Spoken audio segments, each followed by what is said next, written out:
काली माता का काला दरवाजा शमशान की सबसे डरावनी कथा। कहते हैं एक शमशान में एक ऐसा काला दरवाजा है जिसे खोलना मौत को बुलाने जैसा है। लेकिन एक रात वह दरवाजा अपने आप खुल गया और सामने थी मां काली का रुद्र रूप। आज की इस कहानी में वही घटना सुनेंगे जो उस रात सच में हुई थी। ये कहानी बंगाल के एक प्राचीन शमशान की है जहां एक पुराना टूटा हुआ काला दरवाजा था। गांव के लोग कहते थे रात 12 बजे उसके पास मत जाना, वहां कोई दुष्ट शक्ति रहती है। लेकिन विक्रम नाम का एक युवक था जो इन बातों को अंधविश्वास समझता था।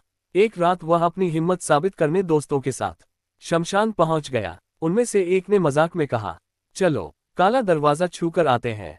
सब हंसे, लेकिन जैसे ही वे दरवाजे के करीब गए, अचानक दरवाजा अपने आप चर्र की आवाज के साथ खुल गया।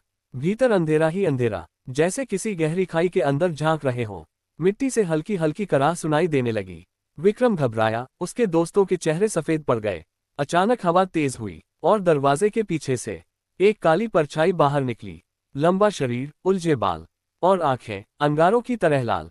वह परछाई धीरे धीरे विक्रम की ओर बढ़ने लगी। विक्रम ने भागने की कोशिश की, लेकिन उसके पैर जमीन में धंस गए। जैसे उस परछाई ने जोर से चीख लगाई और विक्रम पर झपटने ही वाली थी, तभी पूरा शमशान लाल और नीली रोशनी से चमक उठा। वहां मां काली का रूप प्रकट हुआ।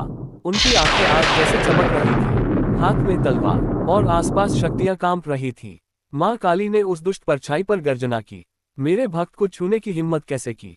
एक ही पल में उन्होंने तलवार उठाए और वह परछाई धुएं के गुबार में बदलकर चीत्कार करते हुए जमीन में समा गई।